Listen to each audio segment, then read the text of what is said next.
Good to see everyone here tonight. We started last week on a new study. We're calling it Walking a Certain Future.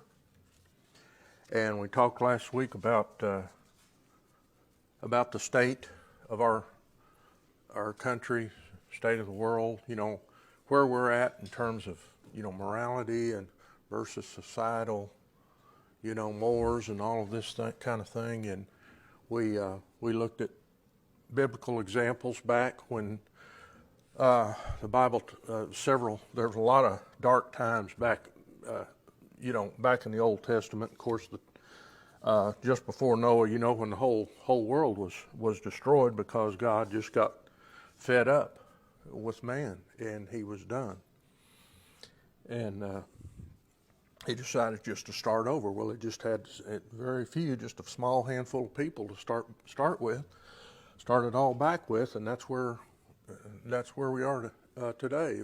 We all come from that time, but we've gotten to the point in our society where people are nervous, they're anxious, they're worried, concerned about where we're going, where we're at, and how we're going to deal with this virus thing. It's just got everybody kind of nervous. And, as Christians, we put our faith in God, and we know that He's in control of everything.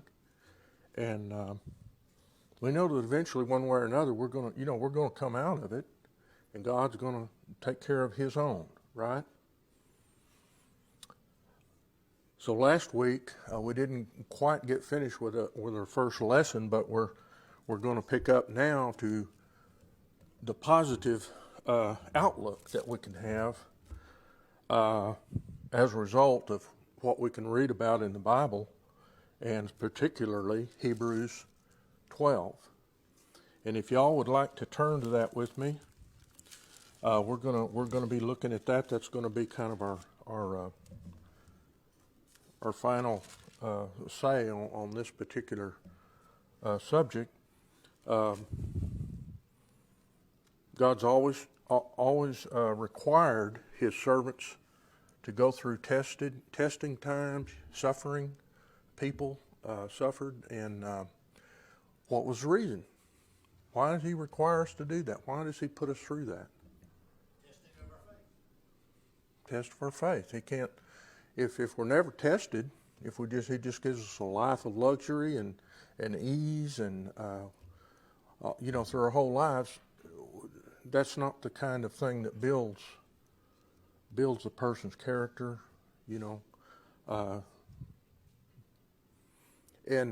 so He wants people that are going to be strong, they're going to be faithful, and continue the mission that He started when He sent Jesus, and that was to establish His church on this earth. And was Jesus going to run it and have everything going as He planned and stay here and basically be the Pope or something, to run the church? No, He put that responsibility on His servants, on us. It's our responsibility to carry on that mission. And that's what we're supposed to do.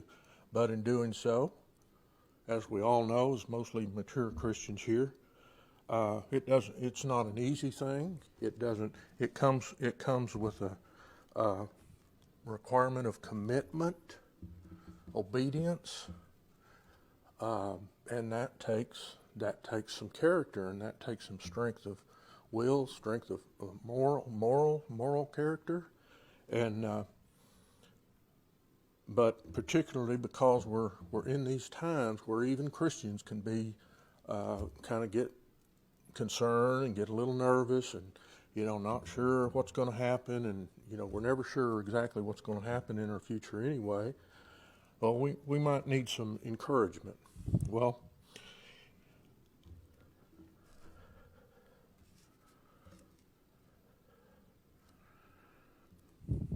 here in Hebrews 12, if everybody's there, we're just going to read some. The writer instructs us to lift our eyes and look in the right direction. And we can make these challenges into opportunities. Okay? They can become a positive thing in our lives.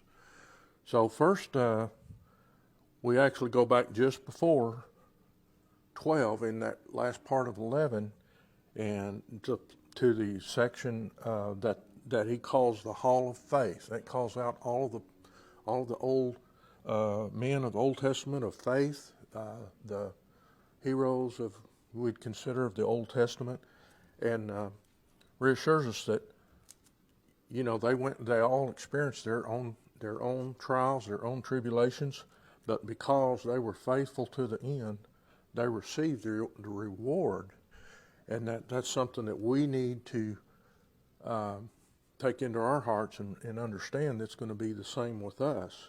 We need to be heartened by these acts of great faith that these men showed and examples to us, because we're gonna suffer in our day and time too, just like they did. So I'm just going to do some reading here, and the first point we're looking at is looking back. Keep our eyes focused in the right direction as we go along, and looking back, looking at the forefathers, and there now. Therefore, since we have so great a cloud of witnesses surrounding us, let us also lay aside every encumbrance and the sin which so easily entangles us, and let us run with endurance the race that is set before us. Okay, then he starts, and in the second and third verses, if we'll read through, this is an act of looking up. We're looking back, we're looking up, fixing our eyes on Jesus, the author and perfecter of faith, who for the joy set before him endured the cross, despising the shame, and has sat down at the right hand of the throne of God. For consider him who has endured such hostility by sinners against himself, so that you may not grow weary and lose heart. So, of course, Jesus is our great example. We see how he was able to suffer and overcome, even through death, through the worst kind of death that they had to dish out back then, and crucifixion on the cross. But so we can see that it's possible. It's possible to go through all of these things and remain faithful, as long as what? We keep our eyes in the right place. Go ahead, Jim.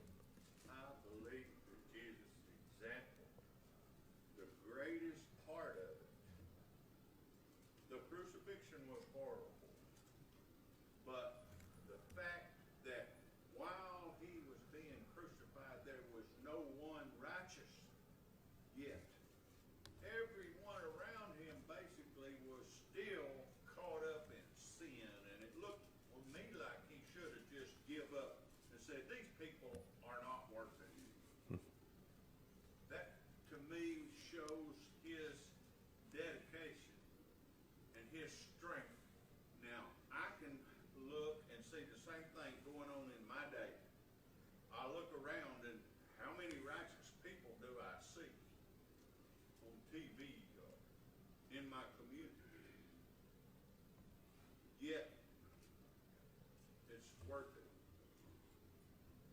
Do you get my point? Do you see what I'm saying? Jesus didn't even have anyone that he had encouraging him, really standing there with him and surrounded him like his apostles, should have.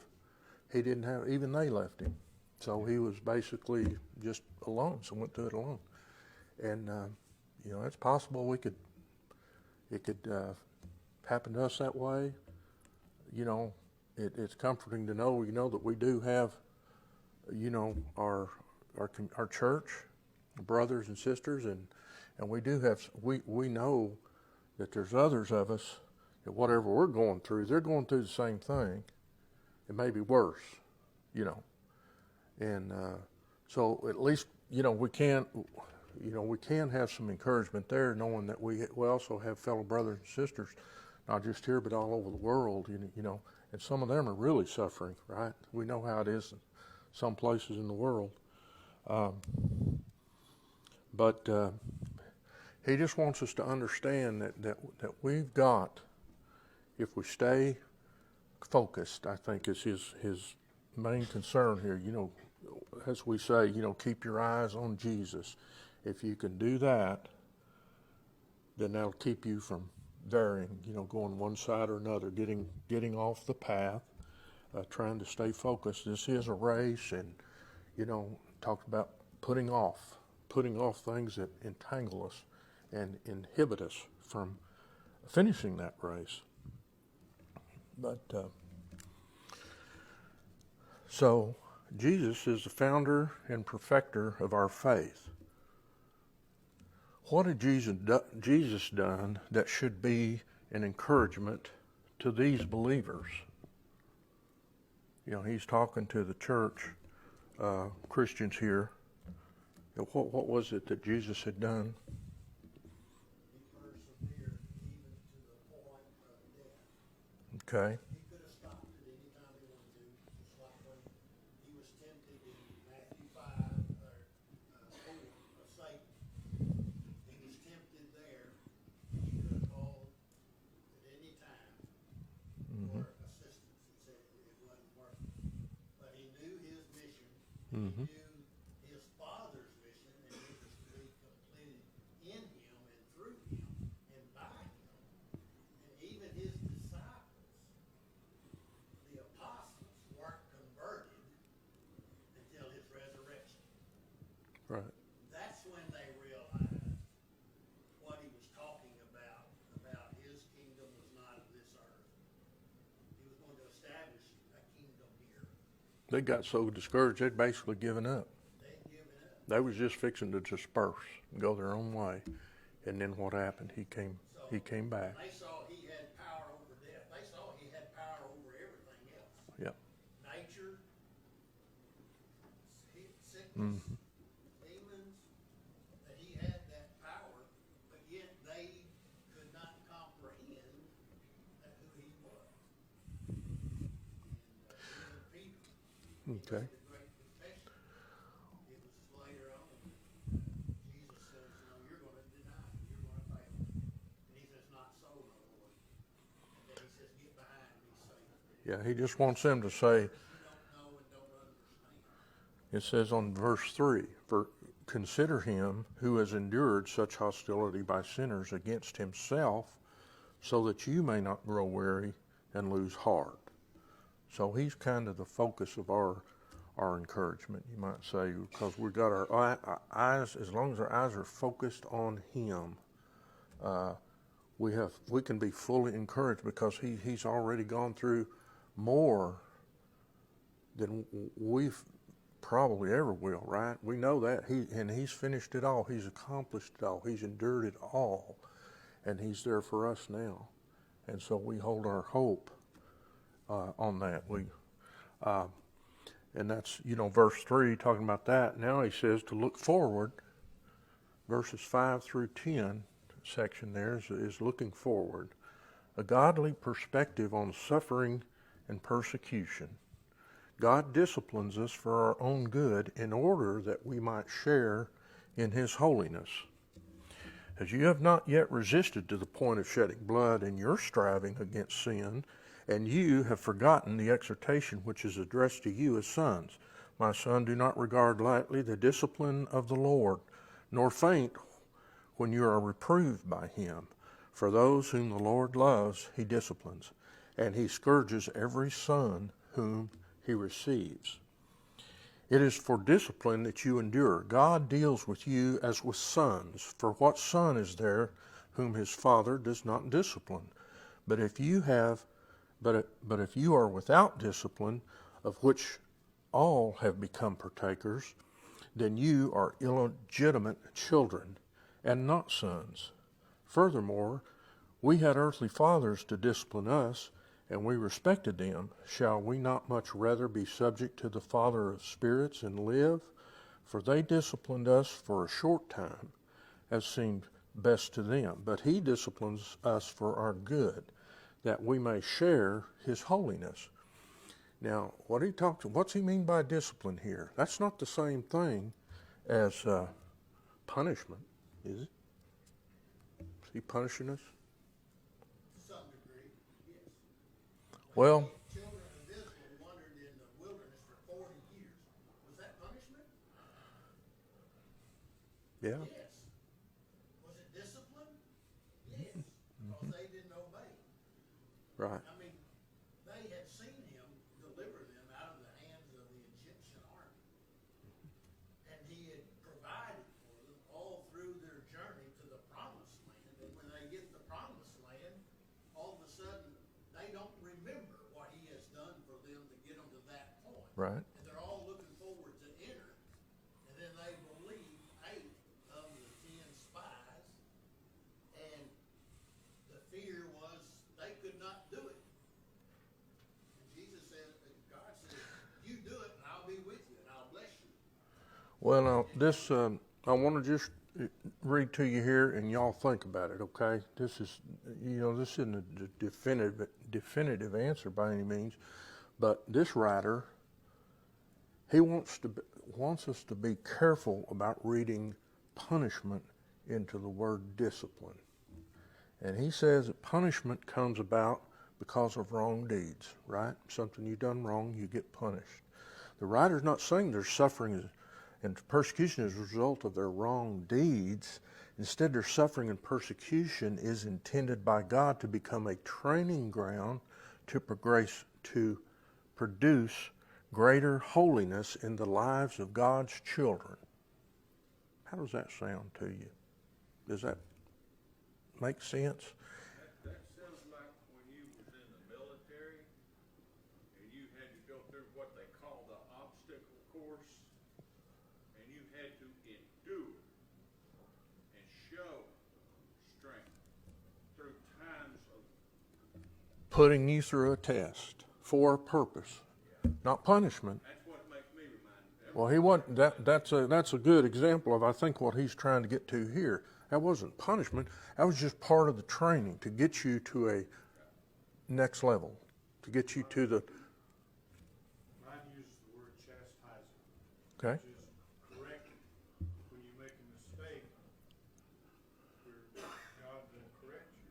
Is he going to? Is that punishment? That's not punishment, that's a correction. Oh, I don't know. We may be splitting hairs here. What do some of you others think? Wrong, and you need to change. Yeah. Is there a can we just really distinguish the? Rusty, discipline can involve punishment, but most of the time it doesn't. It's training. Okay. So when your father and mother disciplined you back in the day, when they gave you a good wearing out with a belt, like I always got, Mom waited till my dad get home and told him to do it. A little more effective. That was punishment, wasn't it? Because I'd obviously done something wrong that I needed corrected, but it was punishment. No, you're looking at it wrong. He was disciplining you to do things better. Right. It was also learning. It was a disciplinary action. So, like I said, are we splitting hairs? I'm just going on what this guy, I'm trying to follow his guide here. I'm not any, prophet or anything. But it seemed interesting that he made that distinction there. And he wanted us to see that there's really two different aspects of it. Like you said, if you use Jim's illustration, that was testing. That was a discipline, as they would have called it. They were disciplining the truth, putting them through tests.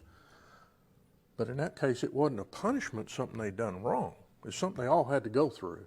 None of them, it wasn't anything for what they did. It was just, but the punishment is used as a learning experience, or we call it discipline. Foreign countries to come in and take over Israel and take them off into captivity. Was that discipline or was that punishment? Because there was a lot of people that died that were Jews, but there was always a remnant that was saved. Well, they had obviously, they'd done stuff wrong. They'd done wrong, and he was punishing them, right? You can definitely say that. I mean, that's a clear distinction, but it was also to discipline them, to try to bring them back, wasn't it? He put them in that situation specifically to hopefully bring them back, not just to abandon them and say, okay, you've done this, you're going away, I'm done with you. You know, that's it, period. No. It was a judgment on Israel. Yes, judgment, punishment. So, When you come out of that obstacle course, or you come out, are you gonna run a race? Let's say you're gonna run a long distance race. Well, you train and you train and you train and you train. Yeah. And then that is for a reason. Sure. So that when you're in the race and the pain starts to come and you start to feel like, I want to quit running, I want to stop, but you won't. yeah, Because you Keep you going. realize how much work you put in it, and Jesus did the same thing, but he did it because he was looking at the joy that was going to come later. right. And those guys put you through all of that training, they're looking at an end product. They want a soldier that is disciplined, he doesn't question, he obeys. Isn't that kind of what the same thing Jesus is doing? He wants us to obey, not question everything he commands. And that's, you know, people get into that, you know. Well, why is he doing this? Why is he doing that? That's not our job to worry about. Ours is to obey. Yes, to obey. And it's just like soldiers of the cross, soldiers of the army. It's basically the same. They're trying to get us to a finished product that will get the job done, that will go into completion, that will be able to complete whatever they start, able to win the battle, because they've been hardened by all of that training, and they have the ability to do it. So,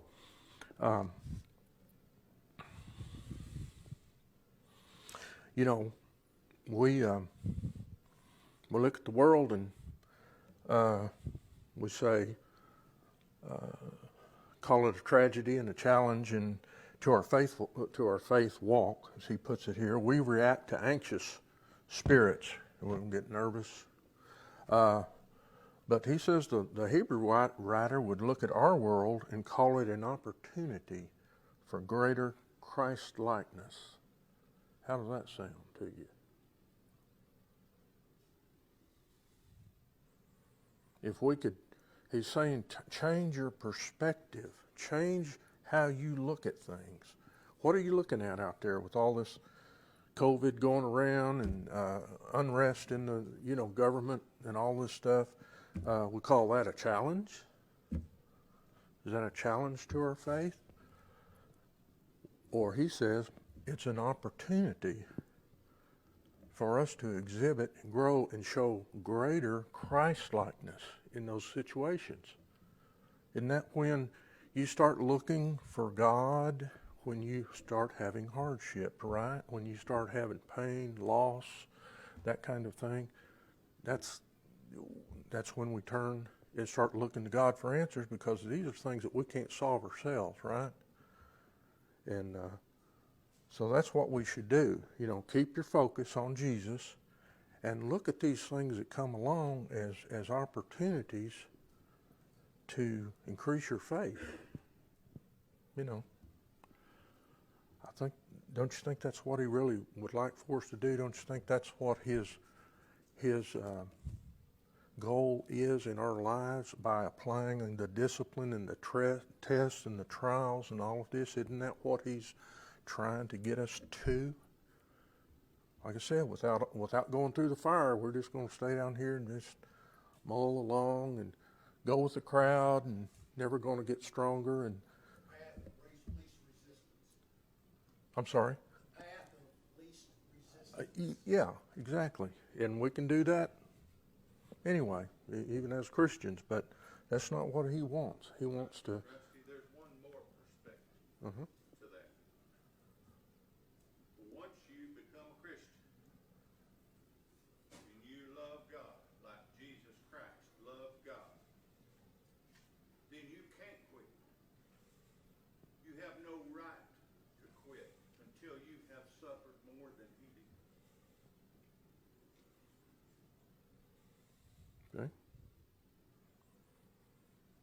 Now, does this make it easier for us? Does this make that path that we're trying to stay on, does that make it easier? Knowing that we're going to go through all of these things and I'm not getting any response. It's not going to be easier, is it? And we know that going in, because if we've been educated properly, when built up to the point of salvation, when we accept, we already know when we get to that point that we're ready to make that commitment, that it is going to be a commitment, and that is going to involve some things. It's not just we're going to get baptized and all of a sudden everything's going to be hunky-dory. We're going to slide through life and, just have a wonderful time, and then we're all going to, get our final reward. It's not going to be easy, is it? Ron, did you have?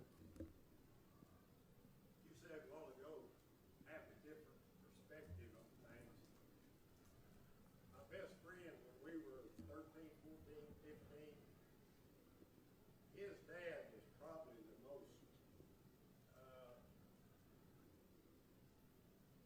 I don't know, he controlled his emotions better than any man I had ever been around. We never did anything wrong, but he had to correct us on a few things.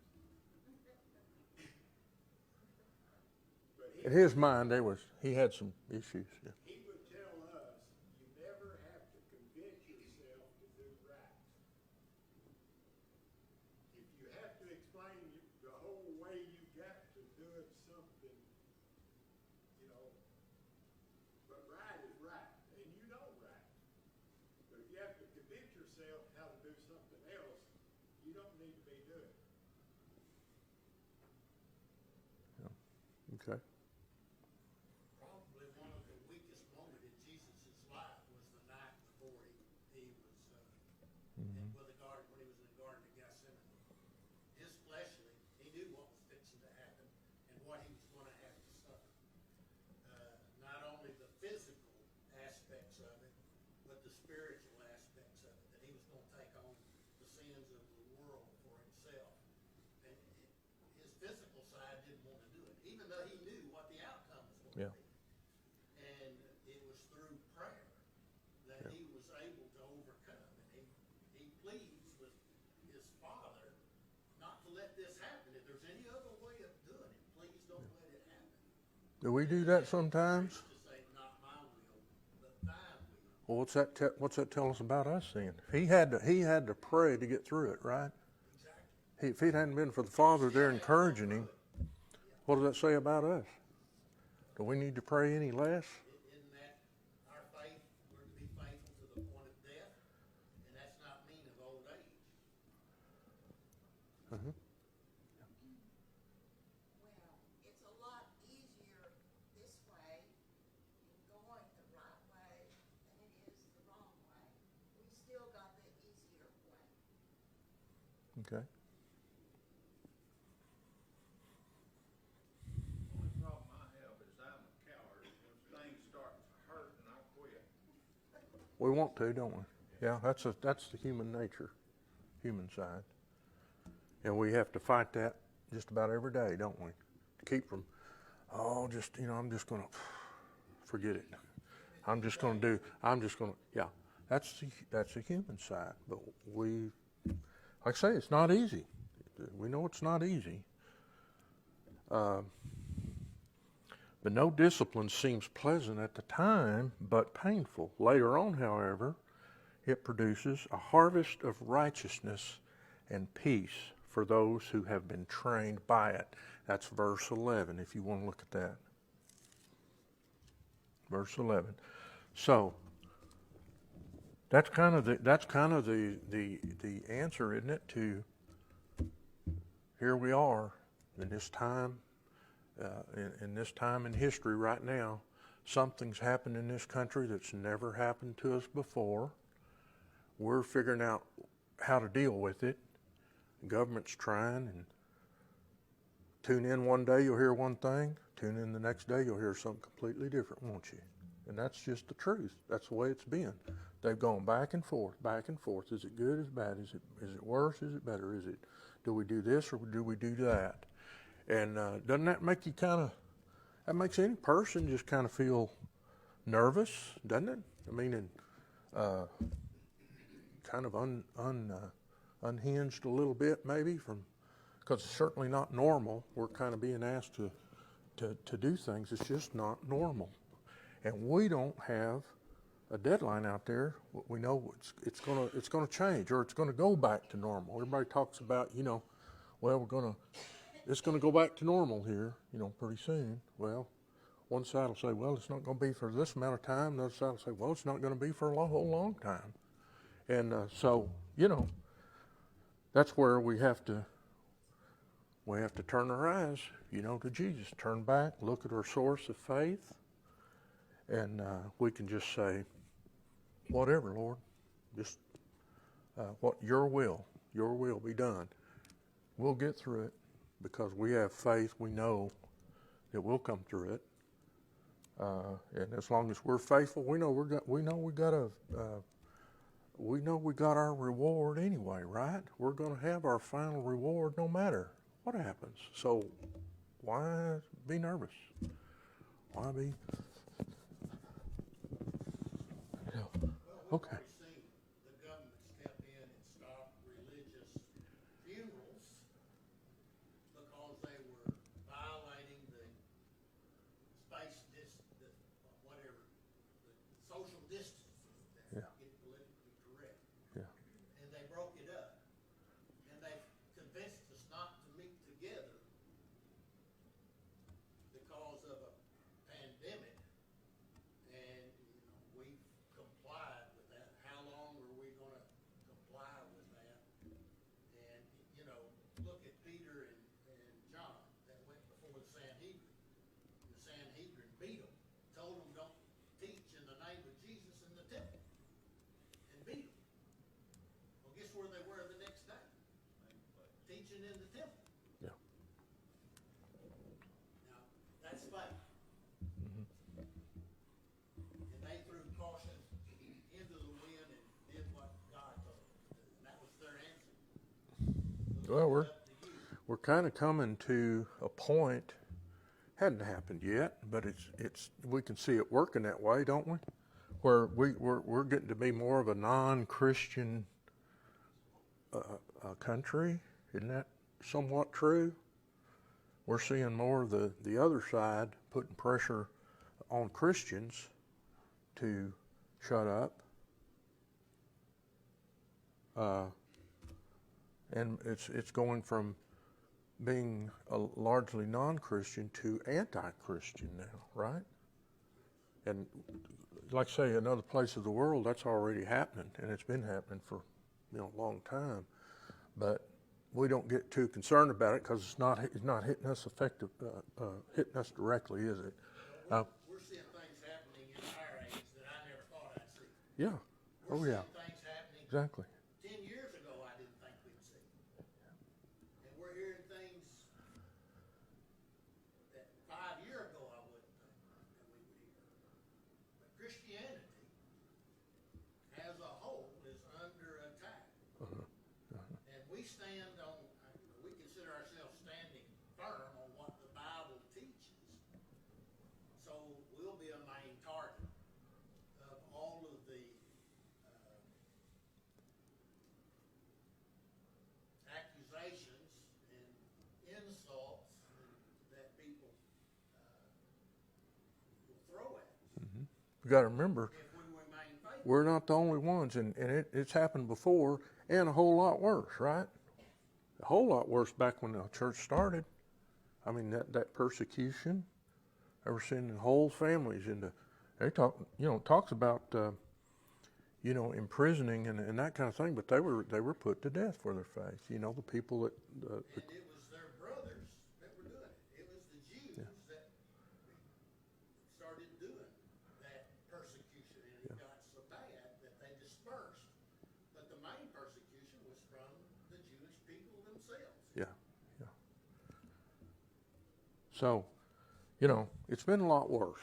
We know that from you know, the examples we saw from last week. It could get to that point again. You know, hey, if God wills it, He may be willing.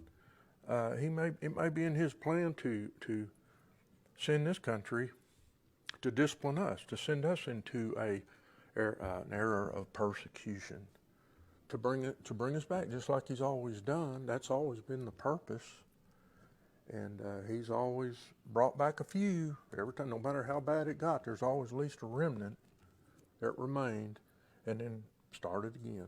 You know. We can't think that within the churches of Christ, there'll be a remnant from within us. Yes.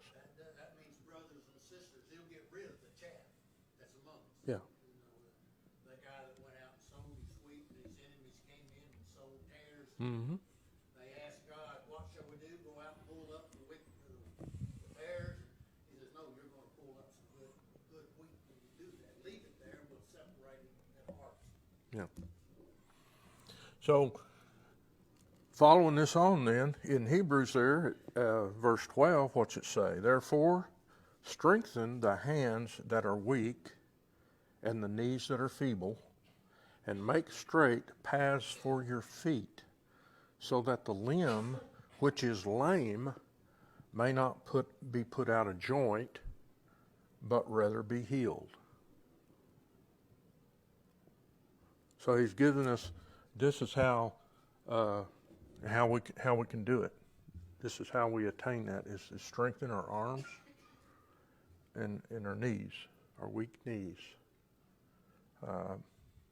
Thinking back to examples of, you know, we talked about the training, the military, the guys that are in the race, they put on weights, ankle weights when they're, you know, just practicing or just going through a week. I used to do that. I used to be a runner, and I put on these ankle weights that had shot in them, lead shot, and they weighed about 2.5 pounds each. And I'd wear those to school every day. And when I got home, took them off, it was like my feet just couldn't stay on the ground. They'd just come up. My knees would just want to. It was just like almost walking on air, it felt like for a while. But that's the exact parallel he gives in when he's talking about that the race, taking off the burdens, taking off the weights of training. And then once you're ready for the race, you don't wear the weights. You take those off, and now your legs and your muscles, everything you need, they're ready. They're ready to go. They've been trained, and that's the purpose of it. So, and Isaiah said in Isaiah 35:3, as he exhorted a faithful remnant of God's people to put their trust and dependence on the God who keeps His promises. We are strengthened when we remember you, dear children, are from God and have overcome them, because the one who is in you is greater than the one who is in the world. And that's 1 John 4. So we have the answers. We've looked, you know, we go to the Bible to look for solutions, and we went to this specific part, and it's given us the solution, the answers that we need, and to remember when these things happen, this is how you do it. You focus on God and Jesus, keep your eyes there, and then you strengthen. It says you do that. You're responsible for strengthening your limbs for the race. That's your response. And make level paths for your feet. What does that mean? If you're running along, you got a whole bunch of stones in the path, and you got dips and holes and ridges, and you don't want to be running very well on a path like that.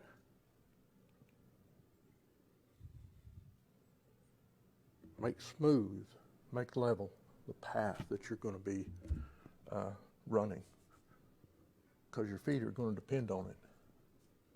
He's making a point here. It's within us.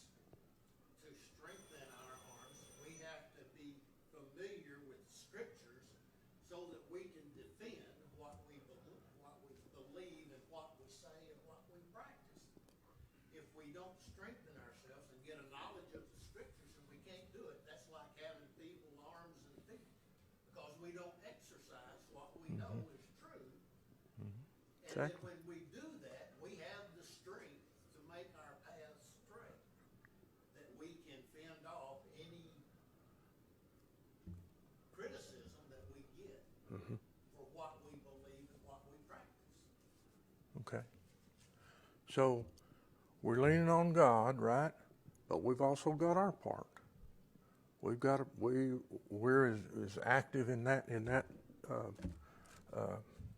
relationship as He is. Now He's got the power, and He can do everything that we can't. But we still have our part. We always have our part. Our part is to sow the seed. We're to spread the word, teach the word, and God gives the increase. When it falls on good soil, it'll give the increase. And if not, the devil's going to take it away. But our responsibility is to see that the word is taught, not to question who's going to respond to it. No.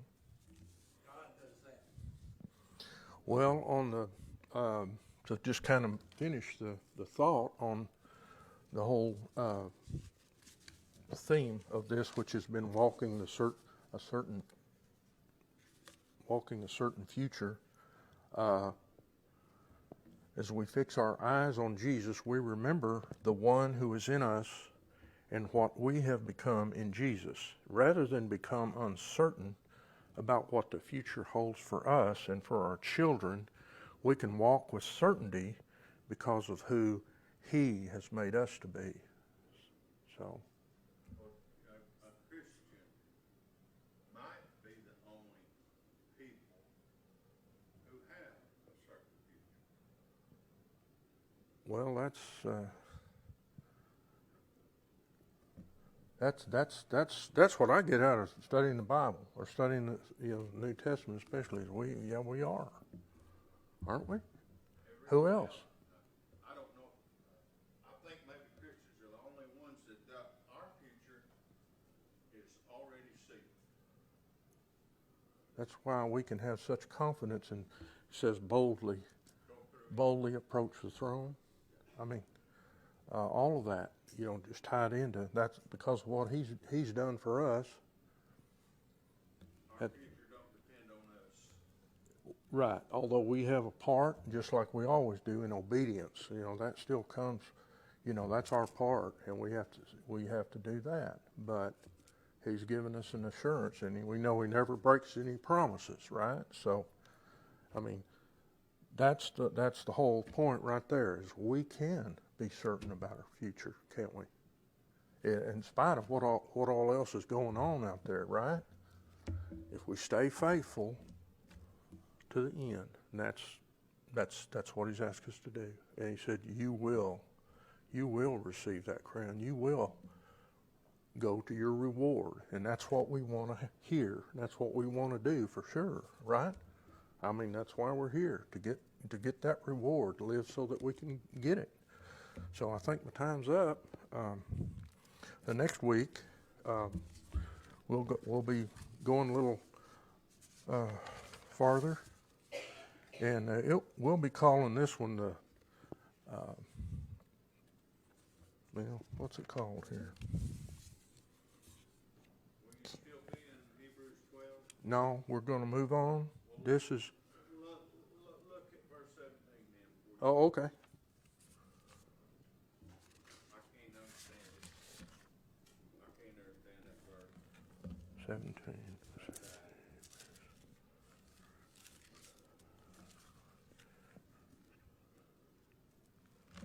17. For you know that even afterwards, when he desired to inherit the blessing, he was rejected, for he found no place for repentance, though he sought for it with tears. Now, who's he talking about there? He's talking about Esau. Okay. I don't understand that verse at all. Esau sought repentance? Couldn't break himself to do it. Is that what it was? He sought the blessing, if you go back and look at the story. He wanted it desperately, remember he had already forfeited. Jacob had been given. So you have to be careful how you read on that. And before he found no place for repentance, is essentially telling you of his heart. However you look at Esau, he wasn't sorry for what he'd done. He wanted to be sorry, but he couldn't. Even though he cried Yeah. over the fact that he couldn't bring himself. Though he sought for it with tears, right? But, For the blessing, yeah. he sought for the blessing. Well, I know that, but what's this word repentance doing in here? He couldn't get himself to repent. He Yeah. wanted the blessing, but he wouldn't repent. His heart was not right. They want to be saved, but they don't have that. He was high-handed, essentially. Yeah, he wanted it, but his heart wasn't right. So he couldn't